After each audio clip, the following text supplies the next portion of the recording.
Bueno, ¿qué tal? ¿Cómo les va? Vamos a seguir trabajando los ejemplos que van apareciendo en el seminario 5, muchos de los cuales, como vimos en el video anterior, son ejemplos que Lacan retoma de la obra de Freud sobre el chiste. Vamos a seguir ahora con un segundo ejemplo de chiste que aparece tanto en el texto de Freud como en este seminario 5. Lacan lo trabaja particularmente el ejemplo del Becerro de Oro en la clase número 4 de este seminario, así que nos vamos a saltear algunos desarrollos que están en las clases del medio, que tienen que ver con otros ejemplos que ya veremos, y vamos a ir puntualmente a este ejemplo para ver un poco en secuencia, en continuidad, los dos ejemplos de chiste más importantes, aquellos que Lacan le dedica un análisis y le da una vuelta más respecto de lo que ya había dicho Freud. Vimos la vez pasada el caso de Famillonario y ahora vamos a ver un ejemplo de chiste metonímico, considerado un chiste metonímico por Lacan, que es el del Becerro de Oro.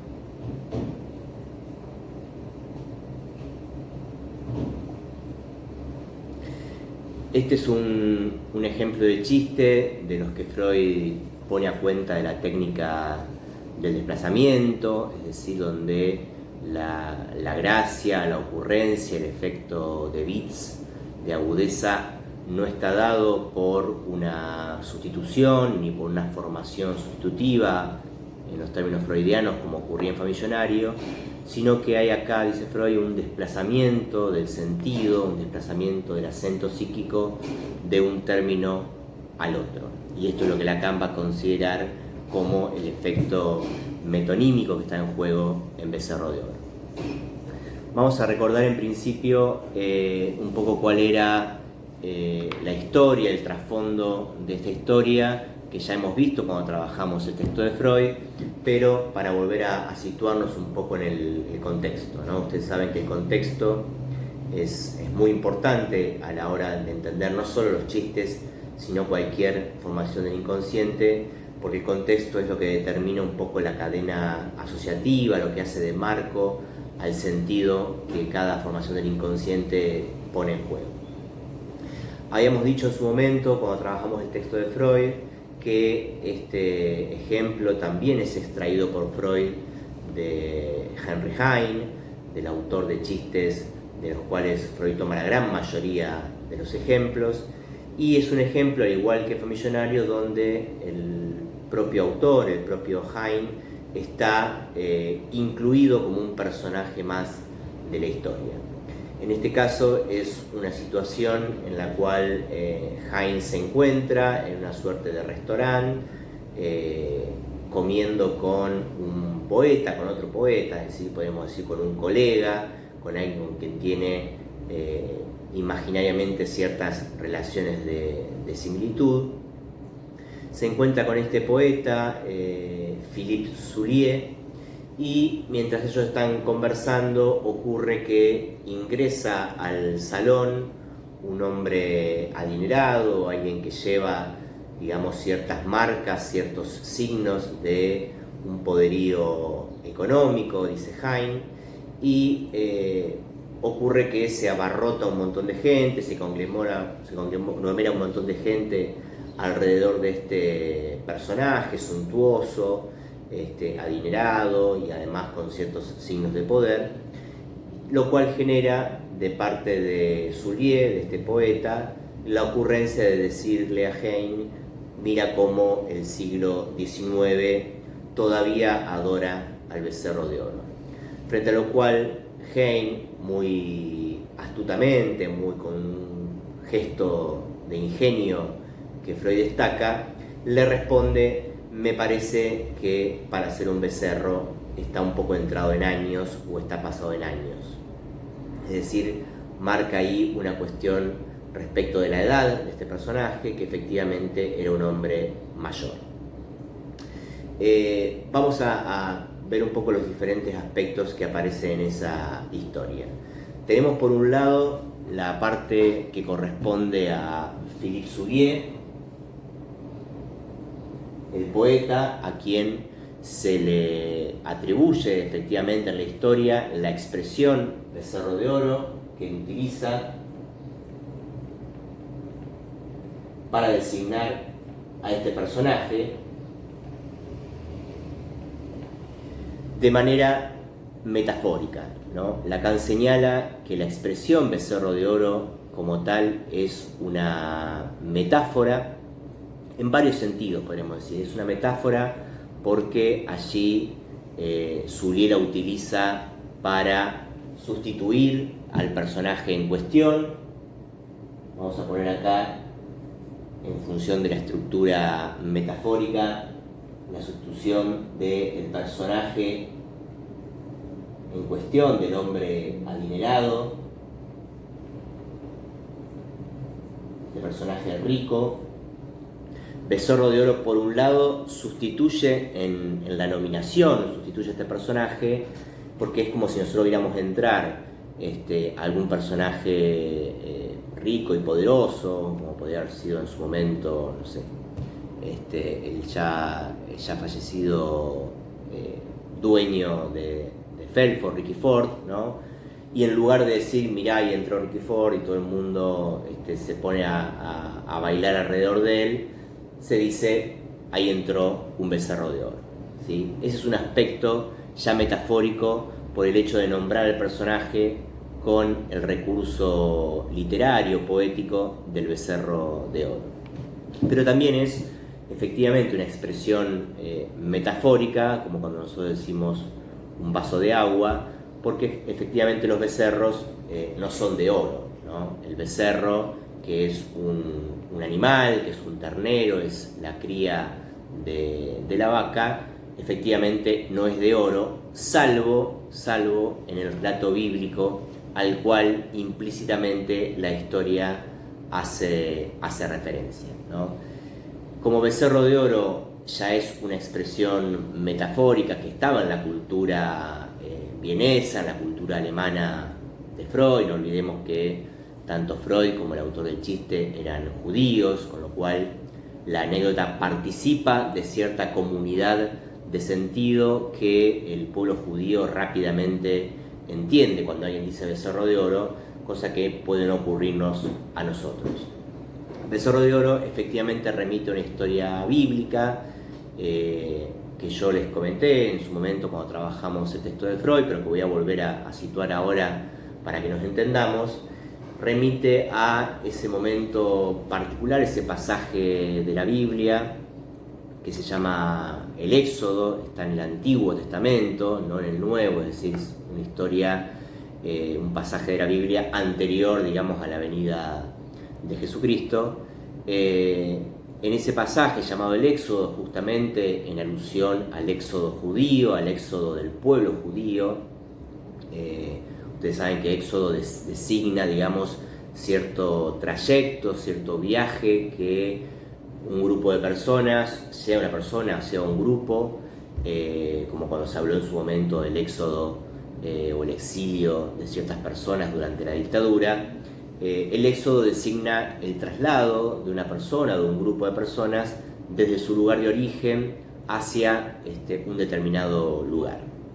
En este caso, el pueblo judío, guiado por Moisés, a quien Dios le había asignado esa tarea de llevar a su pueblo, a llevar al pueblo de Israel hacia la tierra prometida de Jerusalén. Es en ese trayecto en el que Moisés va con el pueblo hacia Jerusalén que van sucediéndose diferentes situaciones. Está la famosa escena que ha sido recogida en muchas películas de la Biblia, en la cual Moisés separa, ¿no?, con la gracia divina, es decir, con el poder conferido por Dios, separa las aguas del Mar Rojo, permitiendo que el pueblo pueda pasar por ahí cuando el pueblo se encontraba detenido e imposibilitado de avanzar en su éxodo por la presencia del mar. Moisés, invocando a Dios, hace que las aguas se separen y el pueblo efectivamente puede seguir avanzando.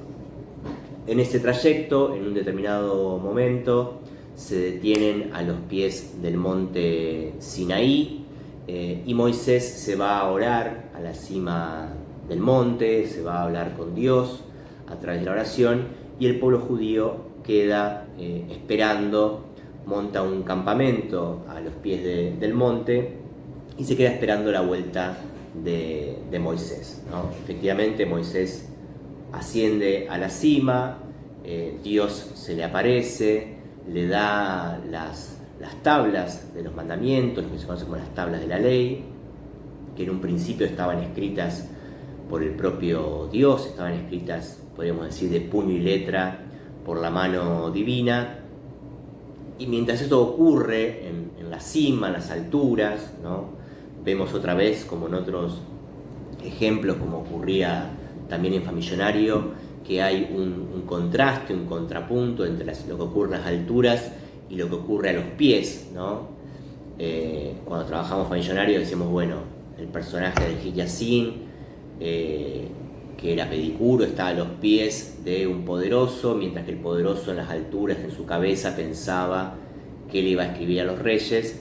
Acá tenemos un contrapunto también de ese estilo. En las alturas está Moisés, está Dios, y a los pies del monte, en la base, está el pueblo judío, que justamente comienza a dudar, a inquietarse ante la demora de Moisés. Imagínense que el ascenso del monte y el encuentro con Dios le llevan muchos días a Moisés, y ante la demora, ante la no vuelta inmediata de Moisés, el pueblo judío comienza a dudar, tiene efectivamente una crisis de fe y no está tan seguro de si Moisés va a regresar, si efectivamente el Dios de Jehová efectivamente existía. Es decir, se empieza a generar todo un tumulto en la base, y un grupo de judíos propone que en el caso posible de que el Dios de Israel no exista, no sea el verdadero Dios, convendría comenzar a adorar a otro Dios, ¿no? Es por eso que juntan todas sus pertenencias, todas las baratijas y joyas que tenían de oro, ese es el material en cuestión, lo funden y crean una estatua, un falso ídolo hecho de oro con la forma de un becerro. El becerro tiene toda una tradición como figura, como animal de adoración en el pueblo judío. Era muy habitual que se sacrificaran ese tipo de terneros como ofrenda divina, y en este caso construyen una estatua hecha de oro a la que se conoce con el nombre de becerro de oro. Cuenta la historia que cuando Moisés regresa con las tablas de los mandamientos y ve esta escena, se encuentra con el pueblo judío adorando a este falso Dios, que es además el Dios del dinero, ¿no? Significante ahí, muy caro en todo el sentido del término a cierta tradición judío-cristiana. Los encuentra adorando al dinero, adorando a este falso ídolo en lugar de al Dios verdadero. Moisés se encoleriza y arroja las tablas de la ley contra el suelo y las rompe y se las agarra con el pueblo judío. Razón por la cual se cuenta en la Biblia las tablas de los mandamientos, los 10 mandamientos que mal todos conocemos, aunque sea de oídas, ya no son las tablas originales, las escritas por Dios, sino que son las tablas, y ahí también hay una sustitución en juego. La letra de Dios es sustituida por la letra de Moisés, puesto que Moisés luego, arrepentido de su cólera, vuelve a tallar en la piedra los 10 mandamientos, pero ahora con su propia mano.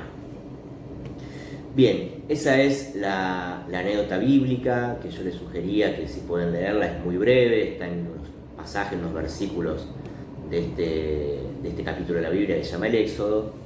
Es la que es de alguna manera evocada por el personaje de Philippe Soulier cuando dice: el siglo XIX todavía adora al becerro de oro, queriendo designar con eso cómo todavía la gente adora a falsos ídolos, cómo la gente todavía le da un valor desmedido al dinero. Lacan dice respecto de esta expresión metafórica que es una metáfora gastada. Ese atributo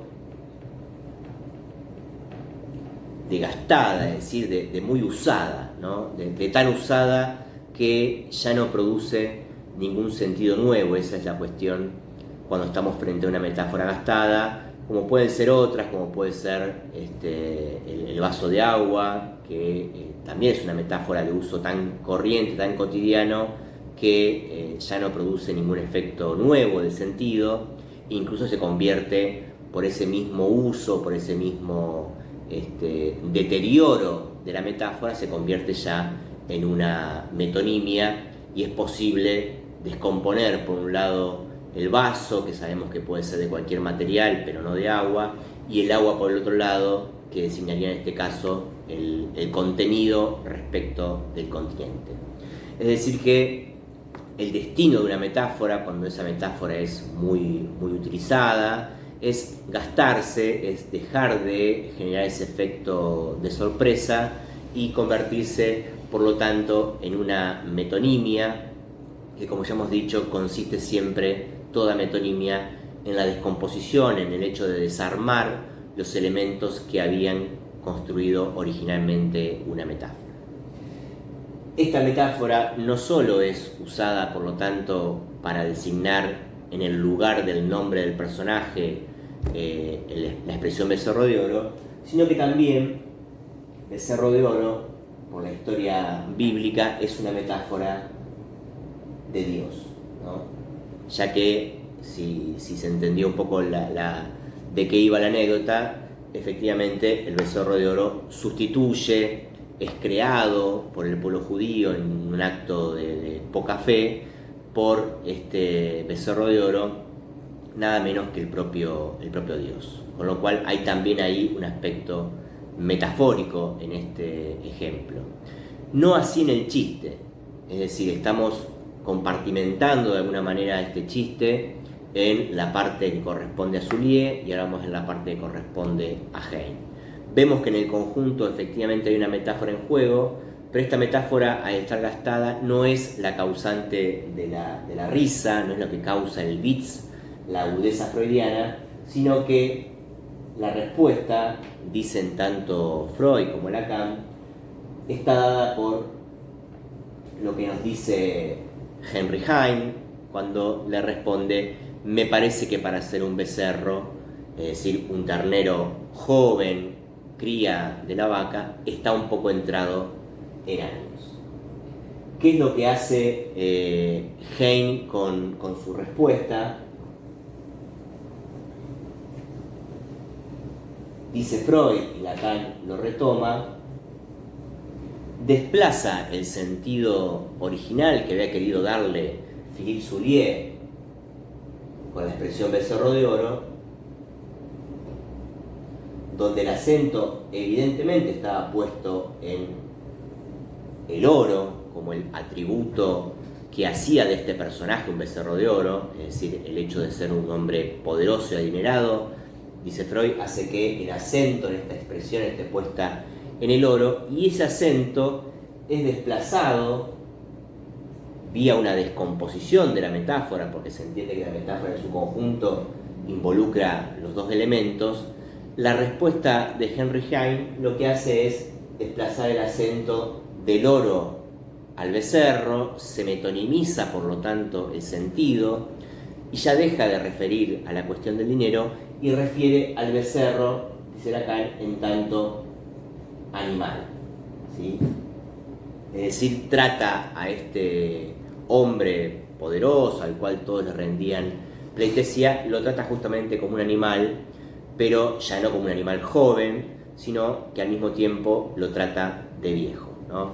En eso radica la astucia y el ingenio de Henry Heine, cómo con una respuesta logra degradar, ¿no? Bajar del pedestal. Pensemos otra vez en la cuestión de la altura y de los pies, ¿no? Logra bajar del pedestal ese personaje que estaba entronizado por sus atavios de millonario, lo degrada, ¿sí? lo trata como un animal y al mismo tiempo lo trata de viejo al decir que no tiene edad ya para ser un becerro. Es por eso que es en la respuesta de Heine donde tanto Freud como Lacan ubican el efecto de chiste, el efecto de comicidad que tiene este ejemplo. Bien, este es uno de los ejemplos que yo les decía cuando en el video donde les mencionaba los diferentes ejemplos que vamos a ver. Este es un ejemplo que Lacan también ubica parcialmente en el grafo, en lo que va a ser después el grafo del deseo. Así que vamos a ver en esta segunda parte del análisis de Becerro de Oro de qué manera es que se puede pensar el ejemplo del becerro con los elementos que nos da este esquema, esta suerte de célula elemental del grafo que Lacan construye en estas clases. Volvemos a hacer entonces el grafo, ¿sí? con la boya que inicia el recorrido y la flecha que indica el recorrido, la otra cadena que lo cruza, los dos puntos en los cuales se cruzan, el mensaje y el código o lugar del otro, y también el eje de la relación imaginaria entre beta y beta prima, que eran correspondientemente el yo y el objeto metonímico. ¿De qué manera distribuye Lacan parcialmente los términos en este caso? Ubica en beta a Philippe Soulier. ¿Por qué Philippe Soulier y no a Heine? Porque en realidad el yo que quiere realizar un chiste, que introduce originalmente la cuestión del chiste, es efectivamente Soulier, solo que lo que intentaba hacer un chiste y que podría haber quedado ahí, Soulier podría haber dicho, mira cómo el siglo XIX todavía adora el becerro de oro, Heine reírse y con esa risa sancionar esto como un chiste. Sin embargo, este propósito, esta intención comunicativa de Philippe Soulier respecto del becerro como del personaje, ¿no? Voy a anotar acá becerro de oro, pero entiéndase que es el becerro en el sentido del personaje, del objeto metonímico, del objeto de deseo de todo ese grupo de personas que se aglomera alrededor de él. El chiste que intenta hacer Soulier respecto a este objeto de adoración no es lo que termina produciendo la gracia, sino que es la respuesta de Heine, y eso hace que Lacan ubique a Heine en el lugar del otro, porque es el que efectivamente sanciona la frase de Soulier, no con la risa inicialmente, sino que le devuelve, ¿sí?, esta respuesta ingeniosa de está un poco entrado en años para ser un becerro, que es la que efectivamente por la línea superior produce el chiste becerro de oro,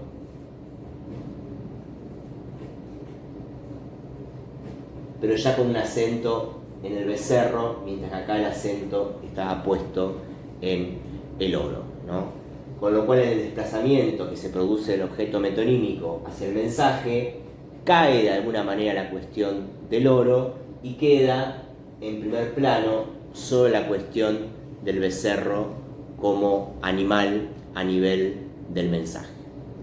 En este caso, como se trata de una metonimia y por lo tanto de un desplazamiento, vemos que a nivel del mensaje no aparece un sentido nuevo, como ocurría en la metáfora, es decir, el sentido del becerro como animal ya está incluido en la propia noción de becerro, del ternero hijo de la cría, de la vaca, y el becerro de oro ya estaba contenido su sentido en la expresión racional dinero, con lo cual no es que se crea un plus de sentido, sino que simplemente hay un desplazamiento metonímico, podríamos decir por debajo de la barra, que va de un significante a otro según la fórmula de la metonimia que ya hemos visto.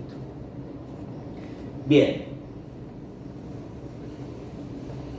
como ven, Lacan no completa el grafo en su totalidad cuando se trata de Becerro, en el sentido de que no ubica los restos metonímicos, no dice explícitamente cuál es el significante reprimido, etc., pero sí da al menos estas 4 indicaciones de qué personaje, qué significantes van en cada lugar. Vamos a aprovechar que tenemos todavía unos minutos para avanzar sobre otro ejemplo. Piensen que no es casualidad que sean Famigionario y Becerro de Oro los ejemplos que Lacan ubica en el grafo, siendo que son propiamente ejemplos de formación del inconsciente, cosa que no ocurre con Aterrado, por ejemplo, con su Gavilla, que son ejemplos, uno de la lengua, el otro de un poema de Víctor Hugo.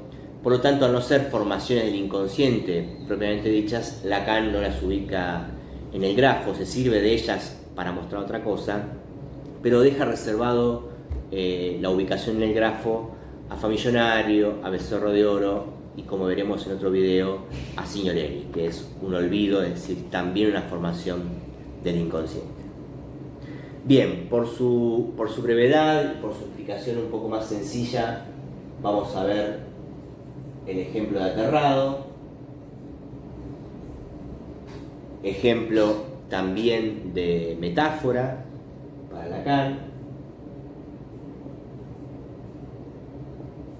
Lacan lo trabaja especialmente en las páginas 34 y 35, no le dedica un análisis tan minucioso como lo hace en el caso de Famigionario y de Becerro de Oro, pero vale la pena que nos detengamos un poco en cómo Lacan plantea la cuestión de Aterrado para que se entienda qué es lo que Lacan va a buscar ahí con este ejemplo, ¿no?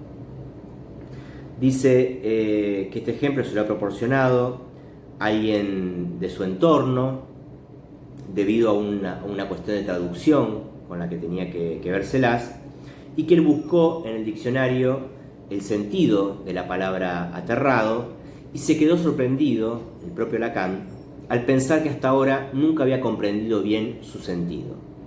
Es decir, es un ejemplo que tiene que ver con la cuestión del sentido y por lo tanto de la metáfora.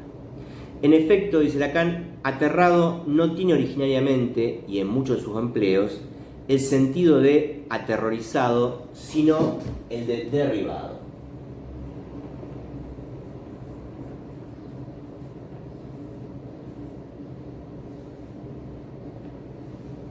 Efectivamente, esto ocurre también en nuestra lengua, cuando uno usa la expresión aterrado o aterrorizado, lo que se quiere designar es a alguien que está presa de un profundo terror, de un profundo miedo, y tampoco en español nos remite rápidamente a lo que es su sentido original, que es derribado.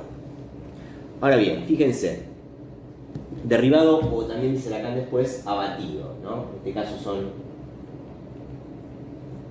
sinónimos. Derribado o abatido son los sentidos que originalmente tiene el diccionario la palabra aterrado, lo cual lo lleva a Lacan a interesarse por, bueno, cómo es que pasamos de esa significación original a una significación nueva, inédita, que es la que tiene la palabra aterrado tanto en francés como en español habitualmente. Dice, sigue diciendo Lacan, ¿no?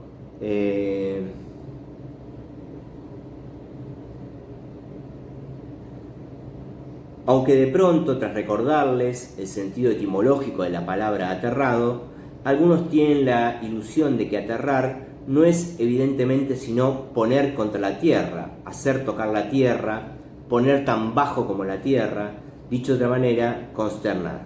No es menos cierto que el uso corriente de la palabra implica un trasfondo de terror. Partamos de otra palabra que tiene alguna relación con el sentido original de la palabra aterrado. Esto es pura convención, porque no hay en ninguna parte un origen de la palabra aterrado. Pero admitamos que la palabra sea abatido, en la medida en que recuerda, en efecto, lo que podría recordarnos la palabra aterrado. en su sentido supuestamente puro. Así, la palabra aterrado sustituye a la palabra abatido. Es una metáfora que no tiene el aspecto de serlo, porque partimos de la hipótesis de que originalmente significan lo mismo, ¿no? Fíjense que es otra forma de plantear la metáfora. Vimos una metáfora lograda en Famillonario, vimos un caso de metáfora gastada en Becerro de Oro. Acá Lacan habla de una metáfora que es una metáfora, pero que no tiene la apariencia de serlo, por el hecho de que aterrado y abatido aparentemente estarían designando lo mismo. Dice Lacan, lanzado al suelo o contra el suelo, y les ruego que adviertan precisamente esto. Si la palabra aterrado es fecunda, generadora de un nuevo sentido, no es porque cambie de la forma que sea el sentido de abatido. Sin embargo, decir que alguien está aterrado no es lo mismo que decir que está abatido, ¿no? Nosotros también no la usamos mucho la palabra abatido, pero solemos usarla para designar a alguien que está cabizbajo, ¿no? Que está así como bajoneado, como desplomado, ¿no? También tiene ese sentido. Viste qué cara de abatido que tenía fulano de tal, ¿no? Como con cierto aspecto de derrota, de desplomo por parte del sujeto en cuestión. Dice, no es lo mismo decir que está abatido que decir que está aterrado, y por mucho que implique terror, tampoco es aterrorizado. Hay un matiz suplementario, algo nuevo, un nuevo sentido, se introduce así un nuevo matiz de terror. Bien, después podríamos seguir con la cita, pero vamos a lo que nos interesa, ¿no? Lacan encuentra que en el diccionario aterrado tiene el mismo sentido que abatido, y que sin embargo en el uso de la lengua francesa, y ocurre también en español, algo ocurre que cuando decimos aterrado ya no estamos designando con eso echado por tierra, derribado, ¿no? Aterrado se usaba mucho en los duelos entre caballeros, ¿no? Vieron esas escenas de las películas en las cuales dos caballeros subidos a un caballo y con unas lanzas se dirigen uno en dirección opuesta al otro, se enfrentan y uno de ellos es tumbado, derribado, abatido, echado por tierra, todos esos sentidos que Lacan está explorando acá, porque efectivamente es, podríamos decir así, símbolo de la caída de este sujeto en cuestión, de la derrota de este sujeto en una justa o en un duelo o una lucha con otro caballero. Esa cuestión de ser abatido en el sentido de derribado, de echado por tierra, es la que hace que esa matriz fonemática del ter, que está en tierra, que está en el sentido original de abatido, al aparecer también en aterrado, ¿sí? Como ocurría con el mili y el ar en Famillonario, por eso está también acá de una metáfora, hay un elemento fonemático del elemento sustitutivo que aparece también en el término que lo sustituye, es decir, en el significante nuevo. En este caso es el fonema ter, que está tanto en tierra como en terror. Con lo cual, Lacan explica que este ejemplo es un ejemplo de metáfora porque efectivamente produce un plus de sentido, que es el sentido del terror, de estar aterrorizado, presa del miedo, que no aparecería si dijéramos abatido, ¿no? Efectivamente, cuando vemos una película de terror, tomemos por ejemplo la escena icónica de la película Psicosis de Hitchcock, ¿no? Cuando uno ve ese rostro del personaje femenino que descubre, ¿no? Tras correr la cortina a su asesino, uno no diría qué cara de abatida que tiene, ¿no? Qué cara de derribada que tiene. Uno dice, tiene cara de aterrorizada, ¿no? Ese plus de sentido del terror es el que hace que aterrado sea para Lacan una metáfora y no simplemente un caso de desplazamiento de sentido, ¿no? Porque es mucho más que el sentido de abatido, de derribado, de echarlo por tierra, lo que pone en juego ese fonema ter. Por otra parte, este sentido nuevo del terror que se inyecta, que aparece, digamos, de manera sorpresiva en este significante, por supuesto no deja de tener conexiones con la muerte, ¿no? También cuando se decía derribado, cuando un caballo era derribado o echado por tierra, la cuestión de la tierra, ¿no? Que es el destino de los cuerpos, el enterrados, estar bajo tierra, tiene toda esa connotación semántica en relación a la muerte. Y es esa cuestión con la muerte, ese plus de sentido en relación a la muerte, lo que aparece en primer plano cuando sustituimos metafóricamente abatido por aterrado. Bien, y finalmente, bueno, acá dice que el ter tiene cierta función de reprimido, que hay cierta temperación del terror cuando decimos aterrado, etc. Bueno, van a encontrar otros elementos también interesantes de este ejemplo, pero como no es uno de los que más queremos ahondar, es simplemente para mostrar, yo les decía en el video, al primer video que grabamos de esta unidad, que el objetivo de Lacan es mostrar cómo a partir de una partícula sin sentido, como es el fonema ter, es que se puede engendrar un sentido nuevo en la palabra aterrado. Bien, para no abatirlos demasiado, no agobiarlos demasiado, vamos a dejar acá.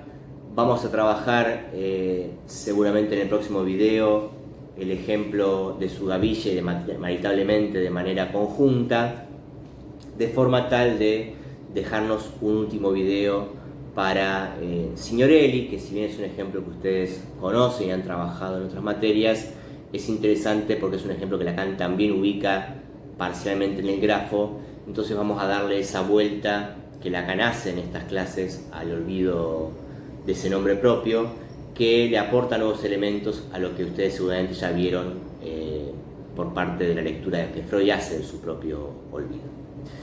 Bien, nada más entonces por ahora. Nos vemos en las consultas y el próximo video seguramente esté para la semana que viene. Ya nos vamos a pasar un poco de la fecha de finalización de las clases, pero me gustaría que no quede por lo menos ninguno de los ejemplos principales sin que podamos dedicarle al menos un video o parte de un video. Les mando un saludo afectuoso y que anden bien.